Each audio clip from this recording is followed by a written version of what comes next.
Pessoal, sejam muito bem-vindos de volta a mais um boletim informativo aqui do nosso canal. Quero aqui agradecer a sua audiência, né? Sempre tá passando por aqui, fazendo parte aqui da nossa família.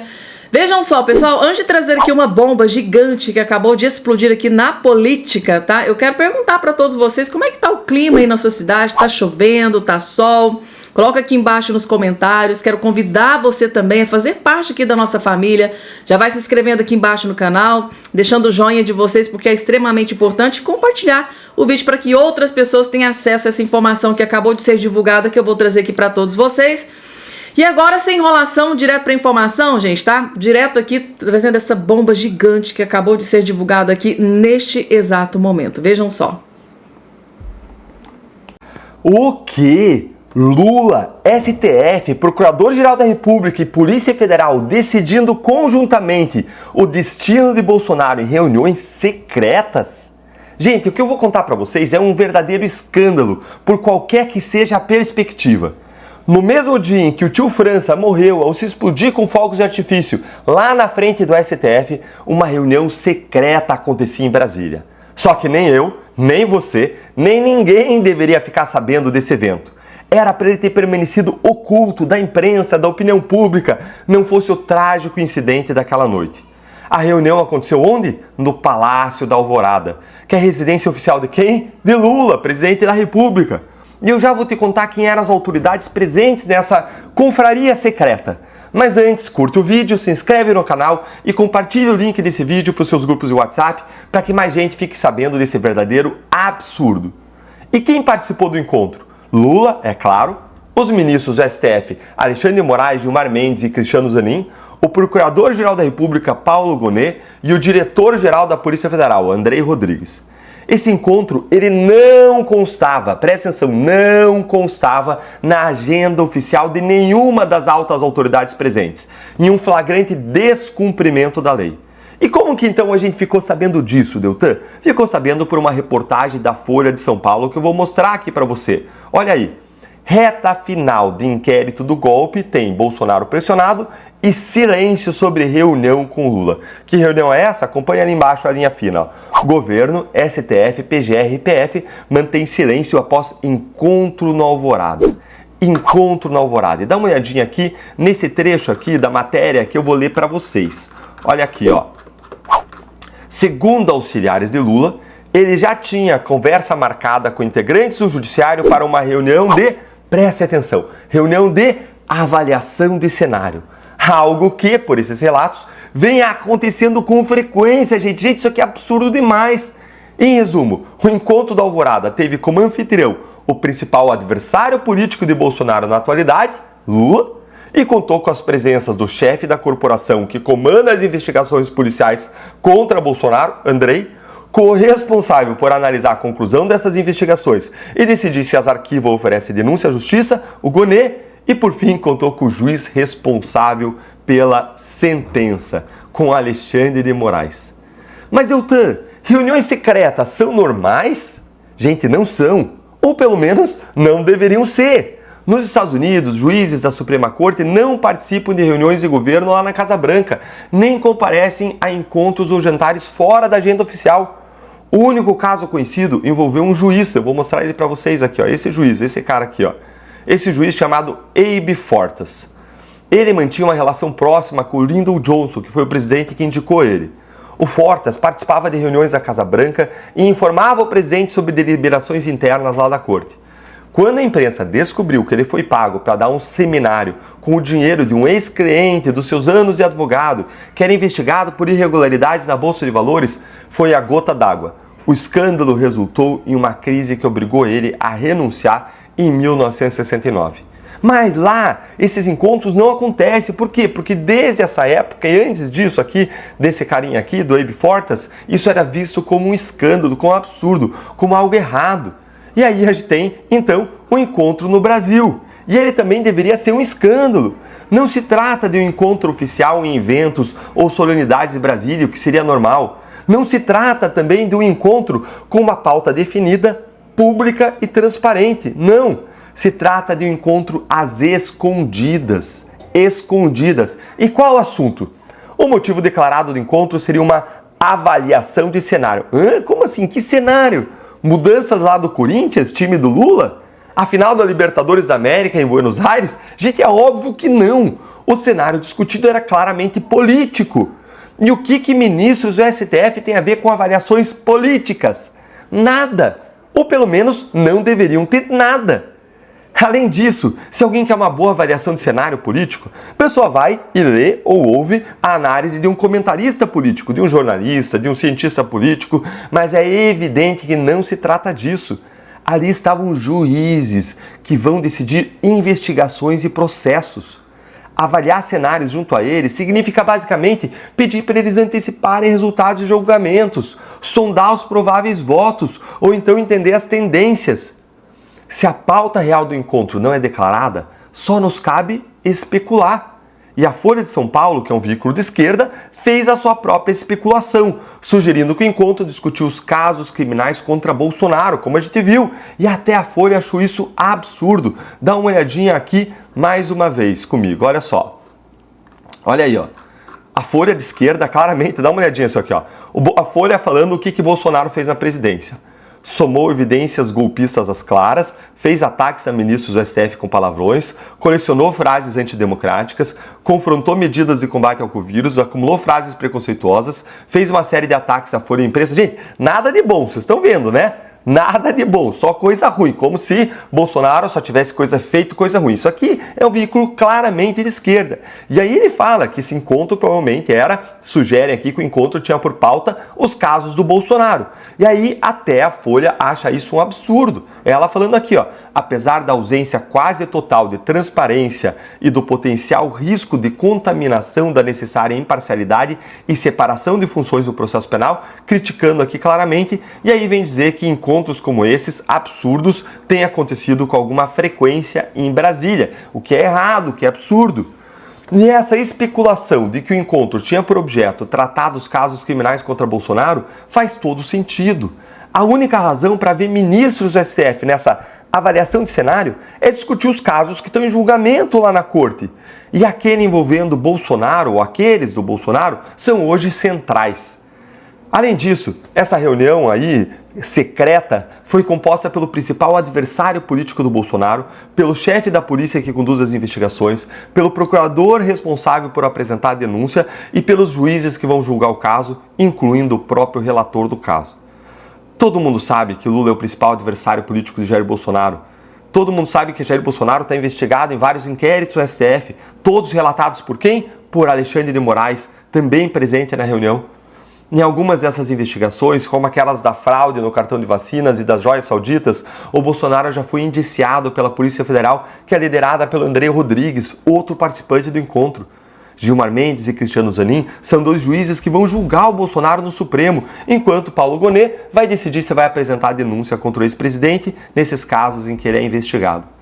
O que nós estamos assistindo é a uma total contaminação política do STF e dos seus julgamentos criminais, especialmente aqueles envolvendo Jair Bolsonaro. A Suprema Corte ela se comporta como quem está numa explícita lua de mel com o governo Lula, com os ministros participando de conversas políticas com o presidente da República, principal interessado na condenação de Bolsonaro e na sua retirada da vida pública. Vamos lembrar que o Código de Ética da Magistratura, gente, proíbe juízes de exercerem atividades político-partidárias. E isso é, inclusive, crime de responsabilidade punido com impeachment. Mas isso não é suficiente para impedir Moraes, Zanin e Gilmar Mendes de agirem como eles querem. A grande verdade é, a vontade suprema não se submete à lei. A imparcialidade judicial ela tem dois aspectos. O primeiro é a isenção do juiz no julgamento, ele julgar de uma forma justa. O segundo aspecto, muito importante, é a percepção pública da isenção judicial. A regra da imparcialidade, ela protege não só o resultado do julgamento, mas também protege a imagem do judiciário, que por aqui vem sendo violentada, dia sim, dia também, por abusos praticados pela Corte nas investigações e processos contra Bolsonaro e contra a direita. É urgente que esses casos sejam reavaliados pela Corte Interamericana de Direitos Humanos e as chances disso acontecer aumentam muito com a eleição do Trump. Isso porque se nós formos esperar que a mídia e o STF reconheçam o escândalo dessa reunião, aí nós estaremos, sem dúvida, esperando pelo dia de São Nunca. Muito obrigado por você ter ficado comigo até aqui, até o final, e obrigado também à Rede OCP de Jornalismo, que publica minhas colunas de análise política às quartas, e onde também eu tive a oportunidade de falar disso no meu artigo dessa semana. E não esquece de curtir o vídeo, se inscrever no canal e compartilhar o link desse vídeo para que a voz da nossa indignação conjunta possa chegar mais longe. São dois documentos distintos da OEA e da Comissão Interamericana dos Direitos Humanos. Está aqui, dois documentos distintos, tá? Eu vou falar sobre esses dois documentos. O papel da OEA e o papel da Comissão Interamericana dos Direitos Humanos. Bom, então vamos lá. Vamos começar aqui a ler. Eu não precisava nem dizer o nome. Eu vou ler qual é a característica de um sociopata. Eu nem sei, porque me entregaram, então eu não fiz não li antes. Então, qualquer coisa aqui, se eu pular um ponto, uma vírgula aí, vocês avisam, tá? Bom, eu tô praticamente há 3 dias, 2 dias e meio sem dormir absolutamente nada. Essa noite eu passei lá no hospital com a minha mãe. Vocês viram que eu entrei online no plenário do Senado acabado, né? Mas vamos lá, eu vou ler agora para vocês o que é um psicopata, né? A psicopatia. Aí vocês vão... Talvez vocês achem que eu estou lendo o currículo de alguém, mas vamos lá. Um psicopata é uma pessoa com um transtorno de personalidade caracterizada pela falta de empatia, ausência de remorsos e comportamentos manipulador. Eles podem ser frios, calculistas e frequentemente mentem ou agem de forma impulsiva para atingir seus objetivos, sem se importar com o sofrimento alheio. A ausência de empatia e remorso faz com que o medo de punição tenha pouco ou nenhum peso sobre as suas decisões. Por isso que a gente pensa, pô, ele está fazendo isso ainda, ele continua. Ou seja, o prazer que ele tem de fazer o ato que gere sofrimento a outra pessoa, ele não se importa com as consequências que vai ser. Exemplo, um estuprador, ele sabe que há consequências. Não só questões penais, mas se ele for preso, o que acontece dentro do presídio. Mas mesmo assim, ele faz. Então vamos continuar.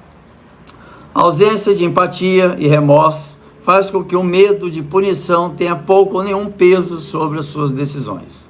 Para ele, o ato em si é mais importante do que qualquer risco de penalidade. Olha só, hein? É o currículo dele, hein? Esses comportamentos constantes e ausência de sentimentos de culpa são traços que ajudam a identificá-los, os psicopatas. Alguém tem alguma dúvida aqui? Alguma coisa que eu falei que não tenha nada a ver? Vamos lá. Psicopatas são considerados plenamente responsáveis pelos seus atos, pois possuem capacidade de entender o que é certo e o que é errado. Nos Estados Unidos, onde o nosso digníssimo Alexandre de Moraes será julgado e condenado. Depois vou explicar aonde, como e porquê e quando. As penalidades para os psicopatas criminosos podem incluir imediatamente regime fechado e, em alguns casos graves, prisão perpétua. A psicopatia pode ser considerada na fase da sentença como um agravante, porque tem risco de incidência. o que geralmente resulta nas sentenças mais severas devido à falta de remorso e à alta probabilidade de comportamentos violentos. Ou seja, é um agravante numa decisão aonde ele vai ser julgado. Não há dúvida que ele vai ser julgado, Olha só o que eu estou lendo aqui para vocês o documento que foi enviado para mim. Depois eu posso citar qual é a fonte, o estudo que foi feito enfim. Pessoas historicamente conhecidas por atos de extrema crueldade e comportamentos associados à psicopatia. 2 exemplos. Adolf Hitler, líder nazista alemão responsável pelo Holocausto e a morte de milhões de pessoas durante a Segunda Guerra Mundial. Sua falta de empatia e comportamento manipulador resultaram dos maiores genocídios da história. Sua falta de empatia, hein? Stalin, ditador soviético, responsável pela morte de milhões de pessoas durante o seu regime, incluindo perseguições políticas, execuções, uma fome artificialmente provocada. Bom, aqui segue falando sobre ele, mas o que importa é sobre o primeiro. Quer dizer, tá aqui, ó. Não enviaram nem mais outras opções, não. Quem são os psicopatas que entraram para a história como os maiores carrascos? E aí, Alexandre de Moraes entra nessa lista aqui. Então entenderam o que é um psicopata, né? Bom, a questão do Alexandre, as coisas que eu já investiguei, tudo que está sendo já colocado aí à tona e tal, e tem muita coisa para vir. Aí aqui eu não vou entrar nesse detalhe aqui, mas são questões do envolvimento com o PCC, que todo mundo dizia se tem, se não tem, se tem, se não tem.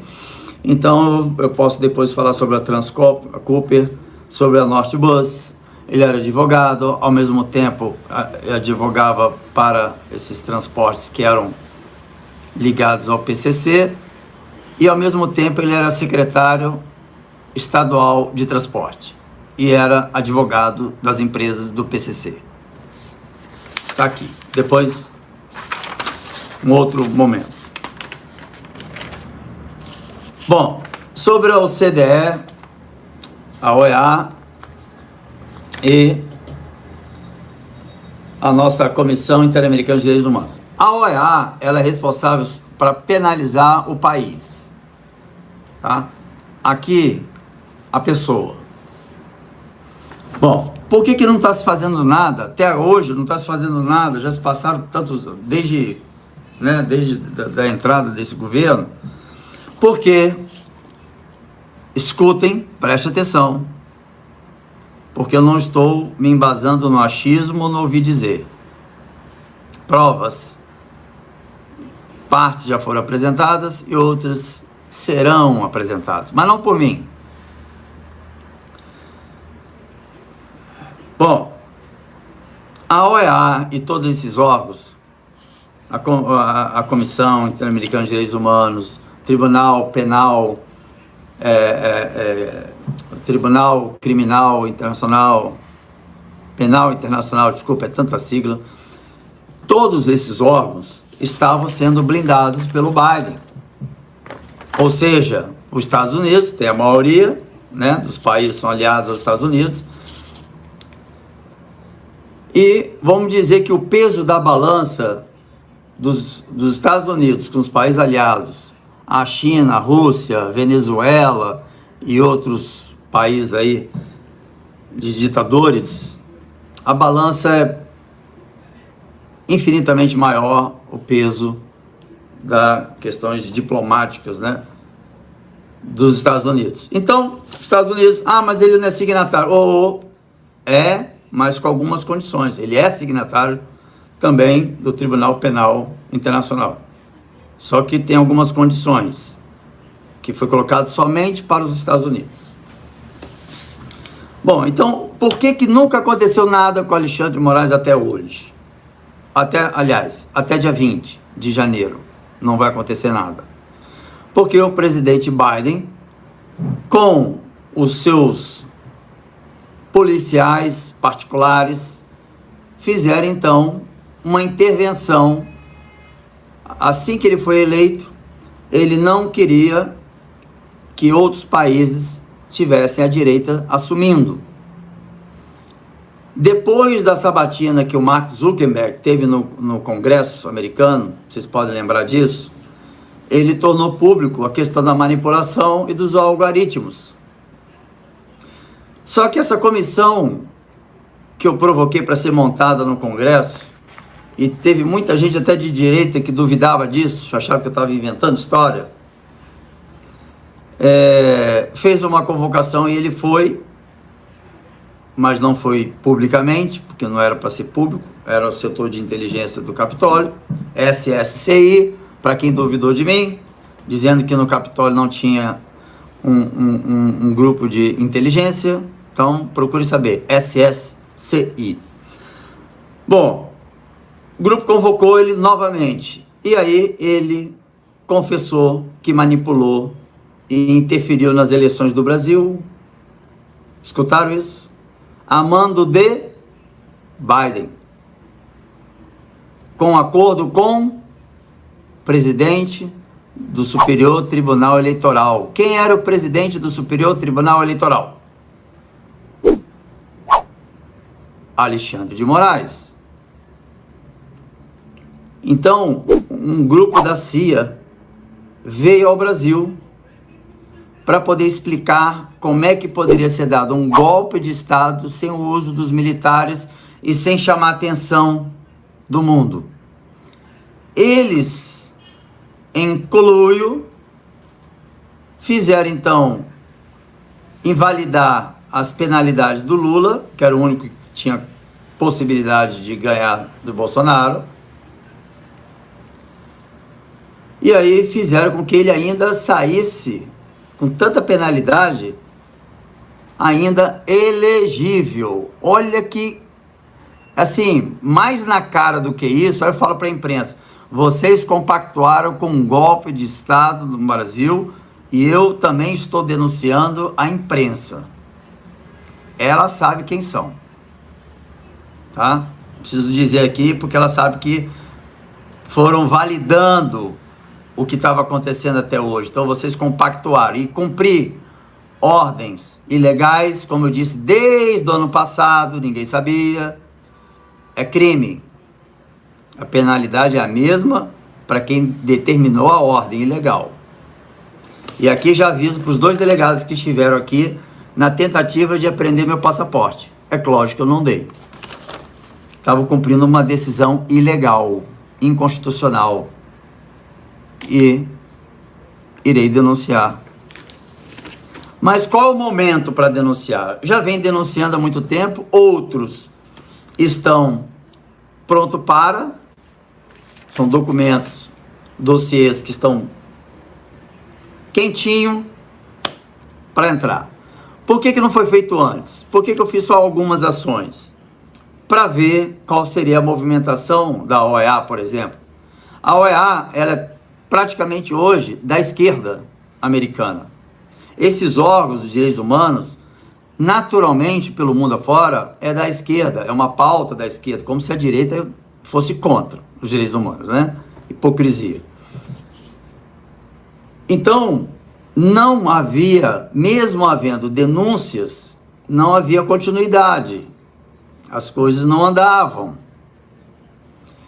Só que eles não imaginavam a intercessão de Deus nessa história. Aonde Deus entra? De eu estar, sem imaginar, sendo convocado para fazer parte da comissão representativa do Congresso. Ou seja, na falta do presidente do Congresso, eu e mais 4 senadores assumiríamos a presidência para tomar conta do que poderia ocorrer ou que ocorreu. E aí aconteceu dia 8 de janeiro. E a minha história anterior era voltada para essa área policial. Então entrei, mergulhei de cabeça. Quando eu fui chegando as informações que eu fui descobrindo, cheguei até o Biden. Chegando até o Biden, e o sistema me batendo, me perseguindo, Alexandre me perseguindo, mas cada perseguição dele era e é uma violação à Constituição. Então, mais cedo ou mais tarde, a justiça, como diz, né, tarda, mas não falha. Então, deixei. Veio aqui, fez busca e apreensão, tentou pegar alguma coisa, achou alguma coisa, não achou absolutamente nada. Nada. Acho que foi a primeira vez na história que há uma perseguição tão descarada, porque foi ilegal a invasão ao meu gabinete, foi criminoso, foi o maior crime que ele cometeu, de um poder invadindo o outro, sem o devido processo, sem um fato determinado, ou seja, temos a suspeita de que o senador Duval está envolvido em tal coisa. Não. Vai lá, ache qualquer coisa para a gente acabar e calar o Duval, porque ele está mostrando documentos, ele está postando na rede social, ele está falando e vai dar merda. E deu para vocês. Bom, outra intercessão de Deus. Quando eu fui censurado ano passado, as redes sociais tiraram do ar, fiquei praticamente não só calado, censurado, mas como se estivesse no cativeiro, porque foi determinado também uma multa de 200 mil para cada, se a imprensa fizesse entrevista comigo. Ou seja, o Marcos não pode abrir a boca, porque senão nós estamos ferrados. Por que eu sou o único senador que estou sem salário, teve o gabinete invadido, residência invadido, passaporte na tentativa de apreensão, que teve redes sociais banidas? Por que só eu, como senador? Claro que tem os deputados, mas estou falando do Senado. Por que só o senador Marcos Duval está com isso, sofrendo isso? Por que será? Porque é coincidência? Ou né? Vocês mesmos têm a resposta aí.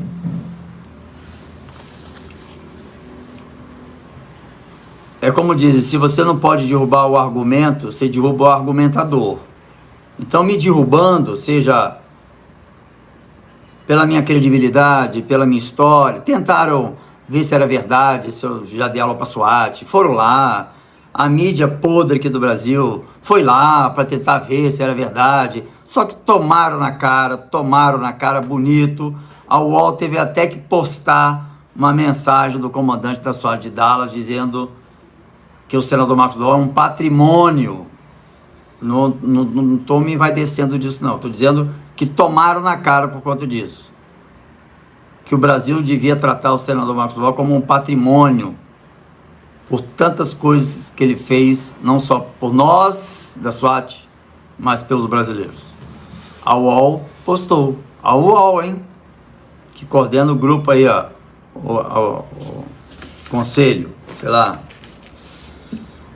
Bom, então, não pense que vai acontecer alguma coisa com o Alexandre, não, até agora. E deixa ele errar, deixa ele falar, deixa ele cometer mais erros, porque, como diz o currículo dele, ele tem tanto prazer de fazer maldade e zero empatia, que ele tá nem aí, ele sabe que ele vai ter uma penalidade, mas o prazer dele é muito maior do que a penalidade, só que ele não sabe o tamanho dessa penalidade. Não tem ideia. Não, mas não tem ideia mesmo. Bom, então o Biden, junto com o Supremo Tribunal Eleitoral, deram um golpe no Brasil. E o Mark Zuckerberg oficializou isso, documentou isso. A partir do dia 20 de janeiro, quando o presidente Trump sentar na cadeira, e o Marco Rubio, que trabalhou comigo, eu trabalho com ele comigo desde 2019 na área de inteligência. Eu não vou precisar chegar lá bater no governo, porque o Trump, ele é fascinado pela família Bolsonaro, é notório isso, e isso irrita a imprensa e a esquerda. Então vou repetir, o Trump, ele é fascinado pela família Bolsonaro, pelo pai, pelos filhos. Vou repetir, para massificar para o pessoal da esquerda radical e da imprensa militante. O próximo presidente dos Estados Unidos, Donald Trump, é louco, adora a família Bolsonaro e sentiu as dores da perseguição que o ex-presidente estava e ainda está hoje passando. Então, a chapa já está quente, não está esquentando não, já está quente. E anota que eu vou dizer para vocês, como eu dizia em 2023, todo mundo dizia que eu estava ficando doido e as coisas aconteceram, então aparecendo aqui agora. A esquerda, após a posse do Trump, vai acabar no mundo. Vai ter a direita e o centro. E os regimes comunistas. Então, não vai ter espaço mais para a esquerda vai sumir, vai sucumbir. Não é por perseguições que a direita poderia fazer, porque nós não fazemos isso. Nós não fazemos manifestações quebrando tudo, né? Tentaram botar na nossa conta, mas a CPMI, por mais que o sistema aparelhou a CPMI, ficou muito claro que o relatório era um esdrúxulo de relatório e que o governo trabalhou fortemente para que a verdade não viesse à tona, né? Imagina, você tem a casa invadida, depredada, aí a polícia chega, me dá as imagens aí, não, eu deletei, não precisa não tem nada não. Gente, não preciso dizer mais nada. Bom, a questão do assunto de hoje, da prisão dos militares, da suposta relação com o presidente e tal, na época, em novembro e tal. Gente, eu estou falando aqui como senador da República, que a Constituição me garante, e aí eu estou sempre na defesa dela, e Alexandre de Moraes violando drasticamente a nossa Constituição. É assim, é bizarro. Eu até aqui reforço um desafio para a imprensa e para os ministros, todos da Suprema Corte. Aonde na Constituição fala sobre censura, retirada de redes sociais do ar. Agora, a postagem, ok, concordo que já sofri muitas fake news e eu entrei na justiça e a justiça determinou só a retirada da postagem, não da página da pessoa. A retirada da página hoje configura uma violação aos direitos humanos, além de uma violação da Constituição, porque a Constituição reforça que não há espaço para censura, em nenhuma hipótese, tá, Alexandre? Isso já está documentado e prontinho para ir para o forno. Bom, Bolsonaro, ele o tempo inteiro não pensou e nem validou qualquer tentativa de golpe de Estado. Isso é a narrativa, é uma fumaça para que a verdade que está vindo à tona, que o governo Biden interferiu nas eleições do Brasil, que fizeram acordo com o Alexandre de Moraes, para que tudo acontecesse na surdina e Lula fosse eleito. Mas entra Deus de novo, no tempo dele. Ele simplesmente pega e coloca o Elon Musk para comprar o Twitter. Quem esperava isso, né, Alexandre de Moraes? Quem poderia esperar isso? E quem poderia esperar, né, Alexandre, de que iria encontrar pela primeira vez, ou é porque se procurava achar outros bons políticos, tá? Não sou só eu não, lá tem bons e excelentes políticos, está chegando cada vez mais uma safra nova, vocês sabem disso. Mas ele não esperava que entrasse na casa de um senador e que não fosse encontrar nada, que entrasse no gabinete, não encontrasse nada, que ficasse a conta que eu sei, que você entrou na minha conta pessoal. Você tentou ver se eu fiz Pix para alguém, se eu estava envolvido em rachadinha, se eu estava envolvido em armas, em corrupção. Mas, ó, toma!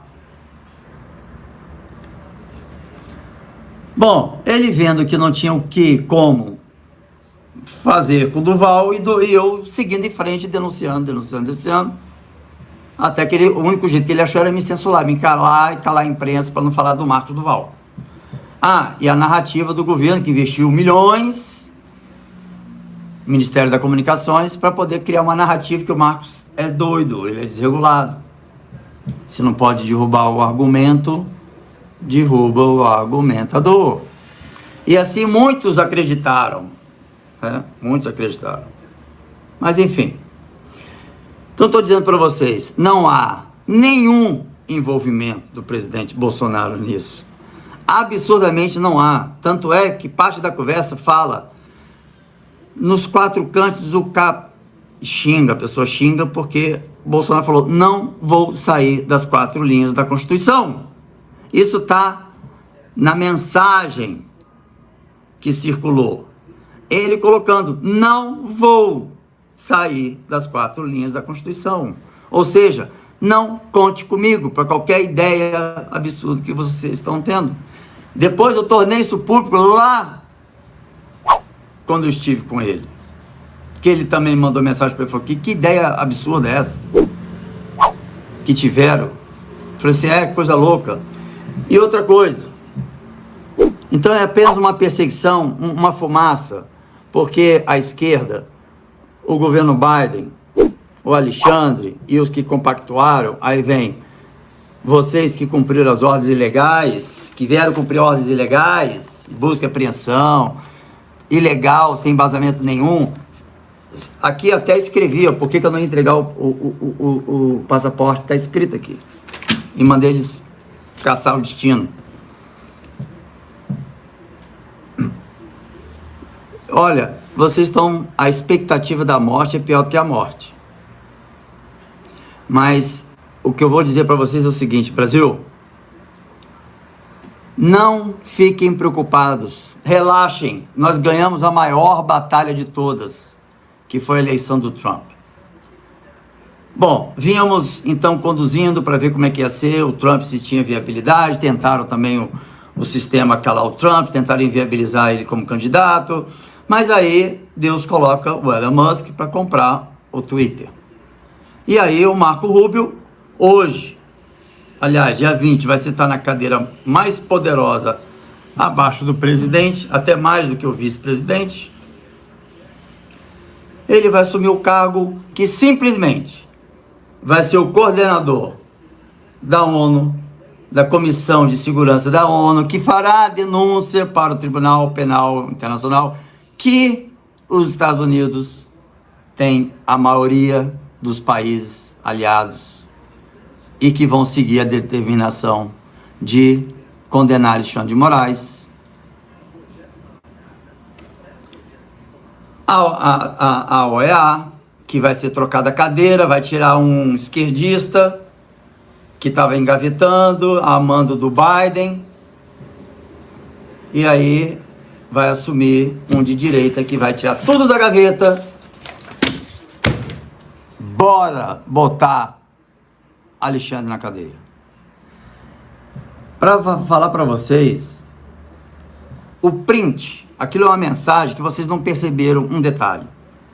Quando o Elon Musk, assim que teve a vitória do Trump, que foi a maior votação da história dos Estados Unidos, vocês não imaginam o poder e a potência diplomática que tem o Elon Musk. Eu estou quase comparando ele ao poder diplomático dos Estados Unidos. Elon Musk e os Estados Unidos, então, assim, o Elon Musk está bem próximo do poder diplomático dele. Vocês não têm noção de que é o Elon Musk. Aí o nosso ministrinho aqui, bota ele no inquéritozinho da fake news. Meu Deus do céu. Meu Deus do céu. Riram horrores lá no Congresso americano. Horrores. E aí muitos perguntaram, por que o Elon Musk então aceitou as decisões do Moraes de poder ter alguém aqui no Brasil, de pagar multa, de não sei o que, para poder voltar e tal. A briga, na verdade, era que o Elon Musk não queria tirar o senador Marcos Duval. Porque o Marco Rubio, eu não conheço o Elon Musk pessoalmente, mas o Marco Rubio já tinha passado para o Elon Musk uma demanda desse núcleo duro, que era para verificar durante as eleições do Brasil se houve contato do presidente do Superior Tribunal Eleitoral, e houve vários. 500 páginas de ordens ilegais e interferência na eleição do Brasil, uma coisa assim, a casa vai cair. Eu tô numa... O meu sentimento na vitória do Trump é sentimento de vitória. Nós vencemos a maior batalha, que é tirar a esquerda, que é tirar o Biden. E sentar. Aí o pessoal, não, mas é porque a outra candidata está forte, e que não sei o que mais, a imprensa dizendo que estão